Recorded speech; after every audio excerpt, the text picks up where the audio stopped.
Hello साथियों, welcome to the Exampur. हमें एग्जामपुर कलम से क्रांति की ओर नमस्कार, नमस्ते, गुड मॉर्निंग। तो क्लास आपकी शुरू हो चुकी है और जैसा कि आज आपको दिख रहा होगा, प्रमुख अंतर्राष्ट्रीय संगठन मेजर इंटरनेशनल ऑर्गेनाइजेशन पार्ट 2 आज।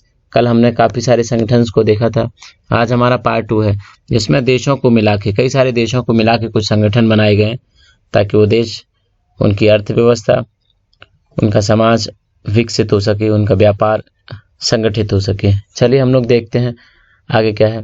तो साउथ एशियन, पहला संगठन आज का हमारा south Asian association for regional corporation. Corporation का मतलब ही होता है मिलजुल के काम करना, है ना। तो क्या हो जाएगा, दक्षिण एशियाई क्षेत्रीय सहयोग संघ। क्या हो जाएगा, दक्षिण एशियाई क्षेत्रीय सहयोग संघ। इसकी स्थापना हुई 8 दिसंबर। कब हुई है इसकी स्थापना? 8 दिसंबर 1985 को इसकी स्थापना हुई। हालांकि इसके लिए शुरुआत होती है 1983 में। 1983 में देशों ने मिलना शुरू किया। एक ऐसे संगठन को स्थापित करने की बात कही गई जिसमें साउथ एशिया के विकास के लिए काम किया जा सके। शुरुआत कब से हुई? 1983 से। और ये हो पाया 7-8 दिसंबर को बांग्लादेश के ढाका में क्या होता है, एक सम्मेलन इकट्ठा होता है, जिसमें साउथ एशिया के सारे देशों के जो मुखिया थे वो शामिल होते हैं इसमें। 7-8 दिसंबर को। जिसको होस्ट करते हैं कौन? इसको होस्ट करते हैं हुसैन इरशाद जिसके होस्ट होते हैं। पहले की बात कर रहा हूँ मैं, 1985 की बात कर रहा हूँ। हुसैन इरशाद इसके होस्ट होते हैं। इन्होंने इसको होस्ट किया। कहाँ पर हुआ? बांग्लादेश के ढाका में पहला इसका सम्मेलन आयोजित हुआ। तो लेकिन वर्तमान की अगर हम बात करें, इसके अध्यक्ष हैं, इसके सीईओ हैं अमजद हुसैन। कौन? अमजद हुसैन वर्तमान में इसके सीईओ।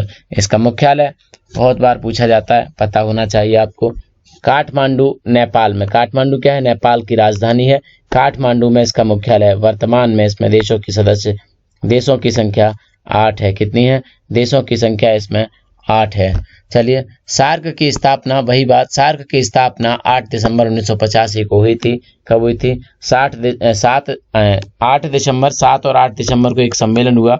उसमें 8 दिसंबर को ये तय किया गया कि सारे देश एक समझौते के माध्यम से, एक सिग्नेचर के माध्यम से हस्ताक्षर किए इन्होंने एक समझौते पर, एग्रीमेंट पर। उसके माध्यम से 1985 8 दिसंबर को क्या होगी? सार्क की स्थापना होगी। इसका सचिवालय या मुख्यालय कहें, काठमांडू नेपाल में स्थित है। दक्षिण एशियाई क्षेत्रीय सहयोग संगठन, दक्षिण एशिया में राज्यों का, राज्य मतलब देश की बात करी गई यहाँ पे, ठीक है। राज्यों का क्षेत्रीय अंतर सरकारी संगठन और भू राजनीतिक संघ है। क्या है? भू राजनीतिक संघ है और क्षेत्रीय अंतर सरकारी, इंटर गवर्नमेंटल ऑर्गेनाइजेशन है।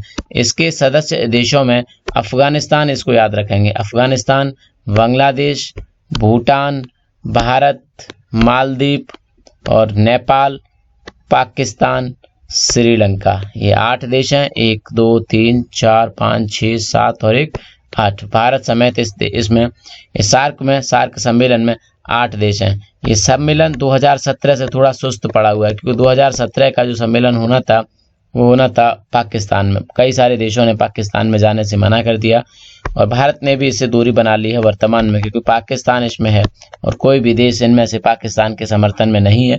इसीलिए सम्मेलन थोड़ा सा सुस्त पड़ गया पिछले कई सालों से, ठीक है। आगे हम लोग बात करेंगे अगले सम्मेलन की, अगले संगठन की। अगला संगठन है आपके पास G20, ग्रुप ऑफ 20। विश्व की 20 लगभग सबसे अच्छी अर्थव्यवस्थाओं, इकोनॉमी को मिला के इसको बनाया गया है G20, इसको ग्रुप ऑफ 20 कहा जाता है। स्थापना होती है इसकी 26 सितंबर 1999, लगभग 20 वर्ष पहले। कितनी वर्ष पहले? 20 वर्ष पहले इसकी स्थापना हुई। 1999 में शिंजो आबे इसके, कौन है? शिंजो आबे इसके अध्यक्ष हैं वर्तमान में। ये होता क्या है कि जिस देश में, हाँ यहाँ पे कंफ्यूजन होगा आपको कि यहाँ पे आपका हेडक्वार्टर नहीं लिखा, तो आपके G20 हुआ, G8 हुआ, इन सारे संगठन का कोई हेडक्वार्टर नहीं होता, कोई परमानेंट हेडक्वार्टर नहीं होता। ये हर साल जहाँ इनका सम्मेलन होता है वही उस वर्ष के लिए इनका हेडक्वार्टर होता है और उसी देश के जो अध्यक्ष, उसी देश के जो मुखिया होते हैं, वही ऐसे संगठनों के अध्यक्ष होते हैं। तो चेयरमैन की अगर बात करें तो शिंजो आबे, क्योंकि जापान में होना है, आपको यहाँ दिख भी रहा होगा G20 G20 2019 Japan Osaka summit. तो जो 2019 के जापान के मुखिया, जापान के प्रधानमंत्री शिंजो आबे इसके चेयरमैन हैं। अगर ये इसके अलावा किसी और देश में होगा तो उस देश के मुखिया इसके चेयरमैन हो जाएंगे और वहीं इसका हेडक्वार्टर या सचिवालय बन जाएगा उस वर्ष के लिए। तो आपको यहाँ पे हेडक्वार्टर देखने को नहीं मिलेगा इस सम्मेलन का, ठीक है। सदस्यता की अगर बात करें तो 20 देश हैं, इसमें कितने 20 देश हैं। 20 देशों को मिलाकर ये आपका क्या बनाया गया है, G20 बनाया गया है। ऑब्वियस सी बात है, G20 है तो 20 देश होंगे। देशों में आपका ऑस्ट्रेलिया, आपका कनाडा, आपका सऊदी अरेबिया, आपका यूनाइटेड स्टेट्स जैसे हम अमेरिका कहते हैं US, ठीक है, आपका India, Russia, Africa, Turkey, Argentina, Brazil, Mexico, France, Germany, Italy, United Kingdom, China, Indonesia, Japan और साउथ कोरिया। बड़ी बात यह कि आपका भारत भी इसमें शामिल है। भारत भी G20 का है, भारत भी G20 का सदस्य है। एक बात और, एक बात और, G8 के जितने भी देश हैं इसमें G20 में शामिल हैं, ठीक है। G20 के G8 में शामिल नहीं हो सकते क्योंकि 20 बड़ा होता है 8 से, तो इंडिया भी इसमें शामिल है। इंडिया भी आपके G20 में शामिल है और इंडिया को मिला के कुल देशों की संख्या कितनी हो जाती है, यहाँ पर 20 हो जाती है। फिर से एक बार देख लेंगे, ऑस्ट्रेलिया, कनाडा, ऑस्ट्रेलिया महाद्वीप में पड़ता है, कनाडा आपके उत्तरी अमेरिका में पड़ता है, सऊदी अरब आपके एशिया में पड़ता है, यूनाइटेड स्टेट्स ये भी आपके कनाडा के दक्षिण में नॉर्थ अमेरिका में पड़ता है, इंडिया एशिया में, रशिया दोनों में, एशिया और यूरोप दोनों में, साउथ अफ्रीका आपके अफ्रीका महाद्वीप में, तुर्की एशिया में, थोड़ा बहुत पार्ट इसका यूरोप की तरफ, अर्जेंटीना आपके कहाँ पड़ता है, साउथ अमेरिका में, ब्राज़ील भी आपके साउथ अमेरिका में, मैक्सिको नॉर्थ अमेरिका में, फ्रांस यूरोप में, और जर्मनी भी आपके कहाँ यूरोप में, इटली आपकी यूरोप में, यूनाइटेड किंगडम यूरोप में, चाइना आपके एशिया में, इंडोनेशिया आपकी एशिया में, पूर्वी एशिया में, और जापान भी आपके पूर्वी एशिया में, और साउथ कोरिया भी आपके पूर्वी एशिया में। तो मैंने यहाँ पे आपको महाद्वीप भी बता दिया कि कौन सा देश कहाँ पड़ता है। तो ये 20 देशों को मिला के बनाया गया क्या, आपका G20 संगठन, G20 ऑर्गेनाइजेशन। आगे हम लोग बात करते हैं, इसके बारे में लिखा है G20 19 देशों और यूरोपीय संघ की सरकारों और केंद्रीय बैंक के गवर्नरों के लिए एक अंतर्राष्ट्रीय मंच है। 19 देश और इसके साथ यूरोपीय संघ, ये 20वां है, ठीक है। सरकारों और केंद्रीय बैंकों के गवर्नरों के लिए एक अंतर्राष्ट्रीय मंच है। वहाँ की सरकार और वहाँ के जो केंद्रीय बैंक होगी, जैसे भारत की केंद्रीय बैंक क्या है, RBI के अध्यक्ष जो होंगे, जैसे वर्तमान में है शक्तिकांत दास, ये 25वें RBI के गवर्नर है, इसको याद रखेंगे, ठीक है, 25वें RBI के गवर्नर हैं। तो RBI उन देशों के सरकारी जो केंद्रीय बैंक होंगे, सेंट्रल बैंक होंगे, उनके गवर्नर और उस देश की सरकार को मिला के क्या है, अंतर्राष्ट्रीय मंच है। तो 1999 में अंतर्राष्ट्रीय वित्तीय स्थिरता को बढ़ावा देने से संबंधित नीति पर चर्चा करने के उद्देश्य से स्थापित किया गया। क्यों किया गया, 1999 में क्या करना था इन्हें, अंतर्राष्ट्रीय वित्तीय स्थिरता, इंटरनेशनल फाइनेंस स्टेबिलिटी को बढ़ावा देने के लिए, फाइनेंस स्टेबिलिटी को बढ़ावा देने के लिए तथा बढ़ावा देने से संबंधित एक नीति बनाने के लिए, एक पॉलिसी बनाने के लिए और उस पॉलिसी पर चर्चा करने के उद्देश्य से इसको स्थापित किया गया। G20 ने 2008 के बाद से अपने एजेंडे का विस्तार किया, एक्सटेंशन करना शुरू किया इसने अपने 9 सालों के बाद, मतलब 2008 के बाद, और सरकार के प्रमुखों या राज्यों के प्रमुखों, साथ ही वित्त मंत्रियों और विदेश मंत्रियों ने समय समय पर सम्मानित किया गया। इसमें क्या किया गया, जिन देशों के वित्त मंत्रियों ने, जिन देशों के विदेश मंत्रियों ने अच्छा काम किया, उनको इन देशों ने मिलकर सम्मानित भी किया, ठीक है।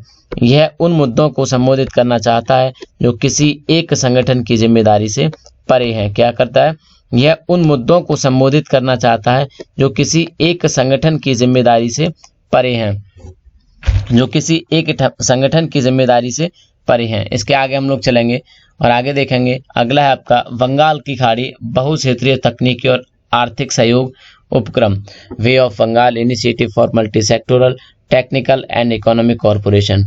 आपकी स्थापना होती है इसकी कब, इसकी स्थापना होती है 6 जून 1997 को, 6 जून 1997 1997 को इसकी स्थापना होती है, ठीक है। स्थायी सचिवालय की अगर बात करें तो स्थायी सचिवालय आपके ढाका में है। किसका, हाँ किसका, आपके विम्स्टेक का, ठीक है। विम्स्टेक इसका शॉर्ट में नाम है, क्या नाम है इसका, विम्स्टेक इसका शॉर्ट में नाम है, हाँ जी। भारत ने इसकी तरफ ज्यादा सक्रियता बढ़ाई है सार्क के अलावा, बंगाल की खाड़ी बहुक्षेत्रीय तकनीक और आर्थिक सहयोग संगठन, आर्थिक सहयोग उपक्रम, स्थापना इसके 6 जून 1997 चेयरमैन से वर्तमान में श्रीलंका के पास है। सितंबर 2018 से, क्योंकि अगला 2019 में होगा, सितंबर के बाद तो दूसरे देश के पास जाएगी। वर्तमान में किसके पास है? श्रीलंका के पास।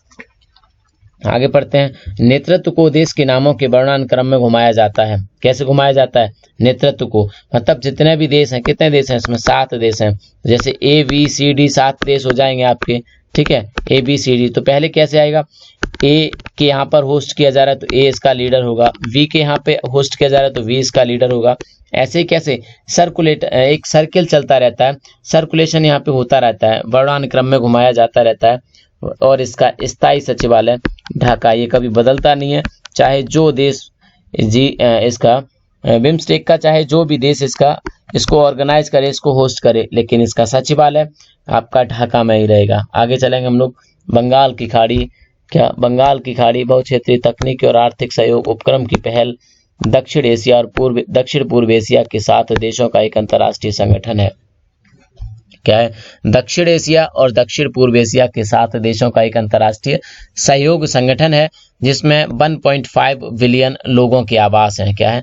जिसमें 1.5 बिलियन लोगों की आवास हैं और $3.5 ट्रिलियन का संयुक्त सकल घरेलू उत्पाद है। $3.5 ट्रिलियन, मतलब 7 देशों का मिला के $3.5 ट्रिलियन का क्या है यहाँ पर GDP है इन देशों की मिला के।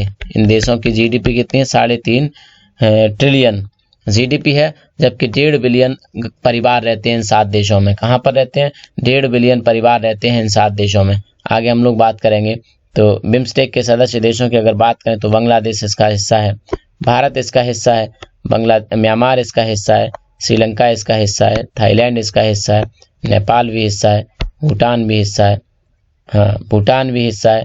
और ये सारे देश बंगाल की खाड़ी पर निर्भर देशों में से एक है। क्या है? ये सारे देश कहीं ना कहीं बंगाल की खाड़ी के आसपास के देश हैं, चाहे वो आपका बांग्लादेश हो, बांग्लादेश के दक्षिण में बंगाल की खाड़ी, भारत के पूर्व में बंगाल की खाड़ी, म्यांमार के दक्षिण में बंगाल की खाड़ी, श्रीलंका के उत्तर पूर्व की तरफ बंगाल की खाड़ी, थाईलैंड के दक्षिण में बंगाल की खाड़ी, नेपाल से हालांकि नहीं लगती, लेकिन वह रीजन वही है। भूटान से भी नहीं लगती बंगाल की खाड़ी, लेकिन भूटान के बाद भारत और भारत के बाद बंगाल की खाड़ी शुरू होती है। तो क्या हो जाएगा? बिम्स्टेक की अगर बात करें, किसकी बात करें? बिम्स्टेक की अगर हम लोग बात करें तो बिम्स्टेक की स्थापना कब होती है? बिम्स्टेक की स्थापना यहाँ पे मैंने बताया आपको होती है 6 जून 1997 को। 6 जून 1997 को इसका ढाका में सचिवालय है, मुख्यालय। ये बहुत इंपॉर्टेंट है, इसको याद रखेंगे, ठीक है। इसके बाद हम लोग चलते हैं G8 की तरफ, ग्रुप ऑफ 8। G8 क्या कहेंगे इसको? Group of 8। इसकी स्थापना होती है 1997। कितनी? कब? 1997 को इसकी स्थापना होती है। 8 देश हैं वर्तमान में इसमें। कितने देश हैं इसमें? वर्तमान में इसमें 8 देश हैं, ठीक है। अगर G8 की स्थापना की बात करें तो 1997 में G8 बनता है, हालांकि इससे पहले 1975 में G6 बनाया गया। क्या बनाया गया? G6 बनाया गया। और इसी G6 में 1997 में 1997 में कनाडा आया। कौन आया? कनाडा आया। और कनाडा के आने के बाद ये G7 बन गया। क्या बन गया? वही संगठन है, बदला नहीं है, लेकिन उसका नाम बदल गया। अब G7 बन गया। और इसी वर्ष 1997 में इसमें रसिया आ गया। कौन आ गया?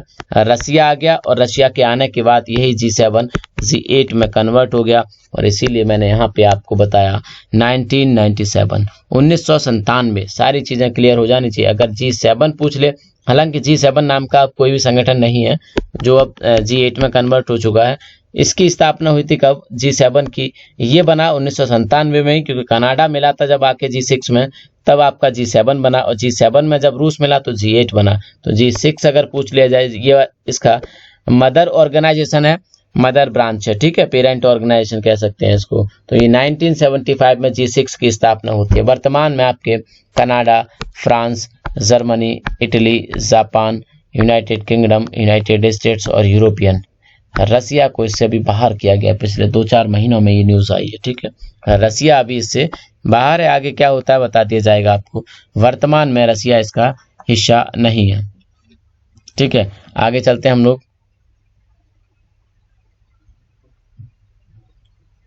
हाँ आगे चलते हैं। G8 का समूह 1997 से 2014 तक एक अंतर सरकारी राजनीतिक मंच था। यह G7 से बना हुआ संगठन था, जिसके बारे में मैंने बताया आपको। इसमें जब से रूस को शामिल किया गया तब यह G8 बना। क्या बना? तब यह G8 बना। The group of eight was an inter governmental political forum. राजनीतिक फोरम है, राजनीतिक मंच है देशों का। 8 देशों का एक राजनीतिक मंच है। ये राजनीतिक मंच 1997 से 2014 तक रहा। इसके बाद इन्होंने काफ़ी सारे विकास के काम करने की बात सोची और राजनीतिक मंच से ऊपर उठ के एक अलग अपनी अर्थव्यवस्था को, अपनी नीतियों को, अपनी पॉलिसियों को एक्सपेंड करने की बात सोची 2014 के बाद। ठीक है, तो 2014 के इसकी पॉलिसी में थोड़ा बदलाव आया है। उससे पहले ये एक राजनीतिक मंच होता था, पॉलिटिकल फोरम होता था। It had form from the group of 7, जिसके बारे में हम लोग बात कर चुके हैं कि G7 से बनाया गया। After including the country of Russia, country को, रसिया को इंक्लूड करके, and resumed operating under the name after Russia was disinvited. ये अभी जिसकी बात कर रहे थे कि रसिया को इससे बाहर कर दिया गया, रसिया को इससे सस्पेंड किया गया, वही बताता है। ठीक है, चलिए आगे देखते हैं हम लोग। इस मंच की स्थापना फ्रांस द्वारा, किसके द्वारा? फ्रांस द्वारा 1975 में समूह 6 के नाम से, समूह 6 मतलब G6 के नाम से होती है, नाम से विश्व के 6 सबसे धनी राष्ट्रों की सरकारों के साथ मिलकर की थी। विश्व की 6 सबसे धनी राष्ट्रों की सरकारों के साथ मिलकर की गई थी। यह राष्ट्र थे France, Germany, Italy, Japan, Britain, संयुक्त राज्य अमेरिका। 1976 में इसमें कनाडा को शामिल कर लिया गया और मंच का नाम बदलकर G7 कर दिया गया। 1997 में इसमें रूस भी शामिल हुआ, इसके बारे में भी हमने चर्चा की, और इस मंच का नाम बदलकर G8 हो गया। चलिए आगे आपके सामने ब्रिक्स भारत के लिए बहुत महत्वपूर्ण है। क्या है? ब्रिक्स भारत के लिए बहुत महत्वपूर्ण। आपको दिख रहे होंगे भारतीय प्रधानमंत्री श्री नरेंद्र मोदी जी खड़े हुए, बगल में 4 अन्य देशों के आपके जो मुखिया हैं खड़े हुए हैं, जिसमें कि रूस है, आपका ब्राज़ील है, आपके जापान है, इन लोगों के, चाइना है, चाइना के जो न्याय प्राइम मिनिस्टर हैं, राष्ट्रपति मुखिया हैं जो चाइना के, वो भी इसमें खड़े हुए हैं। तो आपको यहाँ पे देखना होगा कि इसकी स्थापना कब होती है? 2009 में। 2009 में इसकी स्थापना होती है। मेंबर इसके 5 हैं वर्तमान में। कितने हैं? 5 इसके मेंबर हैं। ब्राज़ील, रसिया, इंडिया, चाइना और साउथ अफ्रीका। क्या हो जाएगा? इसके मेंबर कितने हैं? 5 मेंबर हैं इसके, ब्राज़ील, रसिया, इंडिया, चाइना और साउथ अफ्रीका। चलिए आगे हम लोग देखते हैं। कभी कभी ना डिसकंटिन्यूटी हो जाती है। 3 आपको वैसे ही पता होगा रिकॉर्डिंग क्लास होती है 4 बजे, बल्कि 5 बज रहे, पूरी रात जगते हुए हो जाती है 5 बजे, उतनी एनर्जी नहीं आ पाती। कुछ दिन में कोशिश करेंगे दिन में आपकी क्लास रिकॉर्ड हुआ करें। पूरी रात जगना होता है, उसके बाद PPT तैयार करके आपकी क्लास तैयार करनी होती है, तो उतनी अच्छी शायद वो एनर्जी नहीं आ पाती शरीर में, सोने का मन करता है, लेकिन ये काम भी बहुत ज़रूरी है। चलिए हम लोग देखते हैं आगे। तो ब्रिक्स की बात कर रहे थे, 2009 में इसकी स्थापना हुई, 5 देश इसमें शामिल हैं। आगे देखते हैं हम लोग। ये ब्रिक्स आपको दिख रहा है, ये ब्राज़ील है आपके, ठीक है, ये आपका भारत है, ये साउथ अफ्रीका है, ये रूस है इसमें, ये चाइना है, ये 5 देश इसमें शामिल हैं। आपको मैप से बहुत अच्छे से याद हो जाएगा। ये अफ्रीका के नीचे दक्षिण अफ्रीका ये इसमें शामिल है। ये आपके ब्राज़ील है, ब्राज़ील भी शामिल है इसमें, ठीक है। ये आपका रूस है, ये आपका चाइना है और ये आपका भारत है। विश्व के ये देश इसमें शामिल हैं। आगे हम लोग चलेंगे। ब्रिक्स 5 प्रमुख उभरती राष्ट्रीय अर्थव्यवस्थाओं, जिसमें ब्राज़ील, जिसमें रूस, जिसमें भारत, चीन और दक्षिण अफ्रीका के सहयोग के लिए तैयार किया गया। संक्षिप्त नाम है। मूल रूप से पहले 4 को, बिल्कुल हाँ, मूल रूप से इसमें पहले 4 थे, साउथ अफ्रीका इसमें नहीं होता था, के रूप में वर्गीकृत किया गया था, तब इसको ब्रिक कहा जाता था। 2010 में दक्षिण अफ्रीका के शामिल होने से पहले तक इसको क्या कहा जाता था? ब्रिक कहा जाता था। ब्रिक्स सदस्य क्षेत्रीय मामलों पर, ब्रिक्स सदस्य जितने के ब्रिक्स सदस्य हमारे ब्रिक मेंबर हैं, वो क्षेत्रीय मामलों पर अपने महत्वपूर्ण प्रभाव के लिए जाने जाते हैं। सभी G20 के सदस्य हैं। क्या है? सभी G20 के सदस्य हैं। और 2009 के बाद से ब्रिक्स राष्ट्रों ने औपचारिक शिखर सम्मेलन में सालाना बैठक शुरू की। क्या हो जाएगा? सभी G20 के सदस्य हैं। 2009 के बाद से ब्रिक्स राष्ट्रों ने औपचारिक शिखर सम्मेलन में सालाना बैठक करना शुरू किया। आगे चलते हैं हम लोग। G5 group of 5, group of 5 की स्थापना होती है 2005 को। कब होती है? 2005 को इसकी स्थापना होती है। मेंबर है इसमें 6 देश। ग्रुप ऑफ 5 है लेकिन 6 देश अब इसमें हो चुके हैं, नाम बदला जाएगा। ठीक है, तो 6 देश इसमें मेंबर हैं। हाँ जी, ये 6 यहाँ पे गलती से हुआ है, 5 ही होगा। ठीक है, ये 5 ही होगा, यहाँ पे 6 नहीं होगा। तो मेंबर है ग्रुप ऑफ 5 में 5। ब्राजील है आपका, चीन है आपका, भारत है आपका, मैक्सिको है और दक्षिण अफ्रीका, साउथ अफ्रीका है। 5 देश इसमें शामिल हैं ग्रुप ऑफ 5 में। अभी चर्चा चली थी 6वें देश को शामिल करने की, कि 6वां देश शामिल करके इसको G6 बनाया जाएगा अभी हाल ही में, अप्रैल मार्च के आसपास। हालांकि अभी तक हो नहीं पाया, अभी भी 5 ही देश हैं इसमें। ठीक है, तो आप इसको याद रखेंगे। तो ब्राजील, चीन, भारत, मैक्सिको और दक्षिण अफ्रीका, ये 5 देश इसमें शामिल हैं। इनमें से इन 5 में से 4 देश तो आपके किसके हैं? ब्रिक्स के हैं। ब्राजील, चीन, भारत और दक्षिण अफ्रीका, ये 4 किसके हैं? ब्रिक्स के देश हैं। तो भारत किस किस में शामिल हो गया? भारत G20 में था, भारत आपके सार्क में था, भारत आपके बिम्स्टेक में था, भारत आपके G5 में भी है। ठीक है, और आप भारत किस में? ब्रिक्स की तो बात कर ही ली, बिम्स्टेक में भी था भारत, सार्क में भी था। चलिए, तो भारत भी 4-5 में शामिल हो चुका है अब तक। ग्रुप ऑफ 5 में 5 राष्ट्र शामिल हैं जो तेजी से विकसित हो रहे हैं, विकसित हो रही अंतर्राष्ट्रीय व्यवस्था में सक्रिय भूमिका के लिए एक साथ हो गए हैं। तेजी से विकसित हो रही अंतर्राष्ट्रीय व्यवस्था में सक्रिय भूमिका निभाने के लिए सारे देशों ने एक साथ आना पसंद किया, व्यक्तिगत रूप से और एक समूह के रूप में। ठीक है, सारे देशों ने एक व्यक्तिगत रूप से और समूह के रूप में मिलकर काम करने की भावना के साथ सभी लोग साथ आए। G5 राष्ट्र विकासशील और विकसित देशों के बीच संवाद और समझ को बढ़ावा देने के लिए काम करते हैं। क्या करते हैं?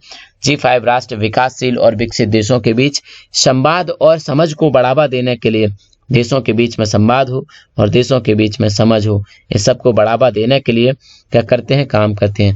G5 वैश्विक चुनौतियों का सामान्य समाधान खोजना चाहता है। क्या करना चाहता है? G5 वैश्विक चुनौतियों का, जो दुनिया की चुनौतियां हैं, दुनिया की चुनौतियां क्या क्या हैं?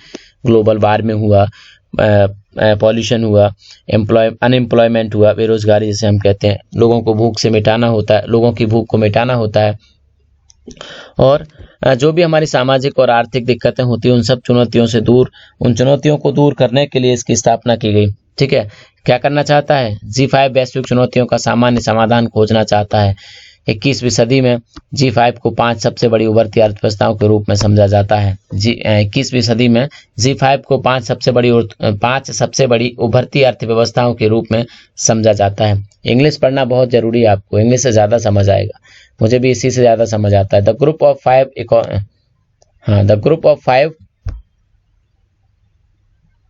ये इकोनॉमीज होगा यहाँ पे। ठीक है, इकोनॉमीज कर लेंगे। The group of 5 economies, 5 nations which have joined together for an active role in the rapidly evolving international order individually and as a group, व्यक्तिगत रूप से भी और ग्रुप के रूप में भी। The G5 nations work to promote dialogue मतलब संवाद, आपसी संवाद, एंड अंडरस्टैंडिंग बिटवीन, समझ डेवलप करने के लिए देशों के बीच में, between developing and developed countries, जो विकसित देश हैं और जो विकासशील देश हैं उन देशों के बीच में एक डायलॉग स्थापित करना और उनके बीच में समझ को स्थापित करना इसका उद्देश्य है। The G5 seek to find common solution to global challenge in the 21st century. The G5 were understood to be the 5 largest emerging economies. ठीक है, चलिए आगे चलते हैं। पेट्रोलियम निर्यातक देशों का संगठन, जिसे हम ओपेक के नाम से जानते हैं। किसके नाम से जानते हैं? जिसे हम ओपेक के नाम से जानते हैं। स्थापना इसकी 1960 में होती है। जनरल सेक्रेटरी हैं मोहम्मद वारकेंडो इसके वर्तमान में जनरल सेक्रेटरी हैं। मुख्यालय है इसका वियना में। कहाँ पर? वियना में इसका मुख्यालय है। वर्तमान में इसमें 14 देश हैं। कितने हैं? 14 कंट्री हैं वर्तमान में। आगे चलते हैं। एक पेट्रोलियम निर्यातक देशों का संगठन है जिसे 1960 में बगदाद में स्थापित किया गया। यह देश दुनिया का यह देश मतलब एक देश नहीं, ये सारे देश मिलकर 14 देश दुनिया का लगभग 44% क्या करते हैं? तेल उत्पादित करते हैं। 44% तेल उत्पादित करते हैं दुनिया का। दुनिया जितना भी करती है उसका 44%, लगभग आधा। जबकि इनके पास तेल भंडारण दुनिया का लगभग 81% है। दुनिया का 81% तेल इनके पास है और दुनिया का आधा तेल अभी उत्पादित करते हैं। क्या हो जाएगा, यहाँ पे इधर भी लिखा हुआ है आपको 81.5% ऑफ होल वर्ल्ड, ठीक है, इनके पास तेल रिजर्व है।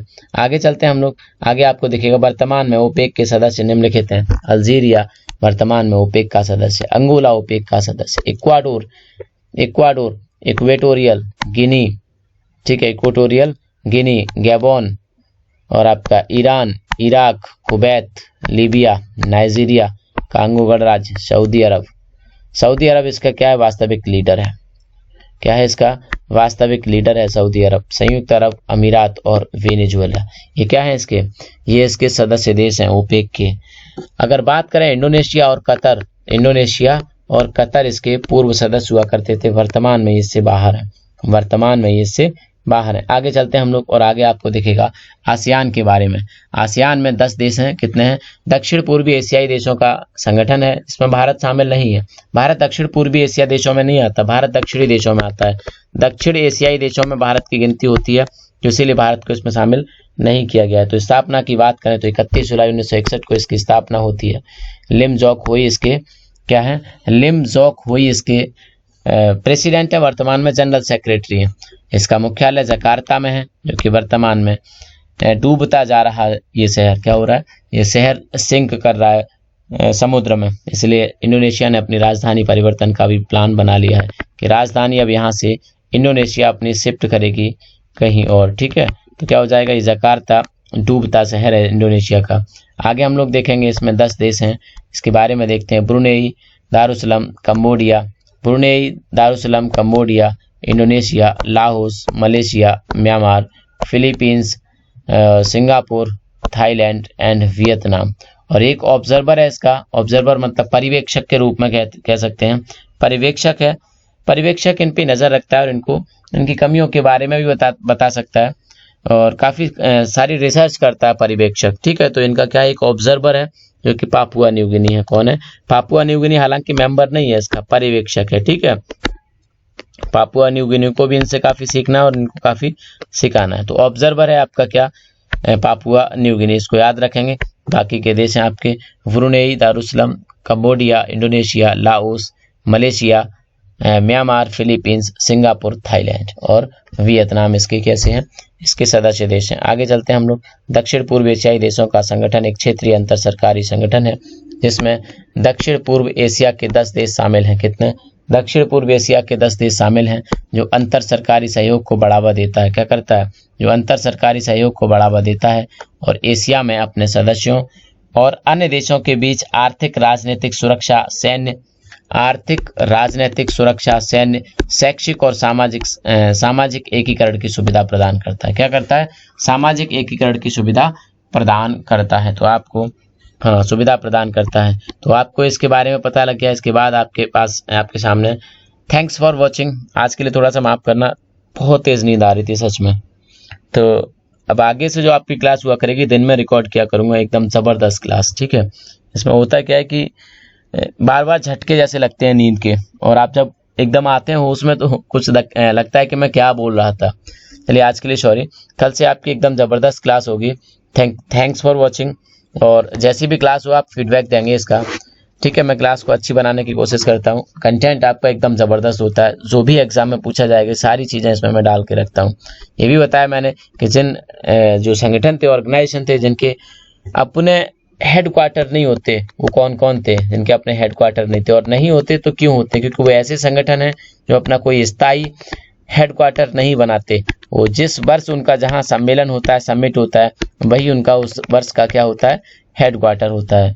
चलिए तो आगे मिलते हैं, तब तक के लिए आप अपना ख्याल रखेंगे, खुश रहेंगे। जय हिंद, जय भारत, थैंक यू।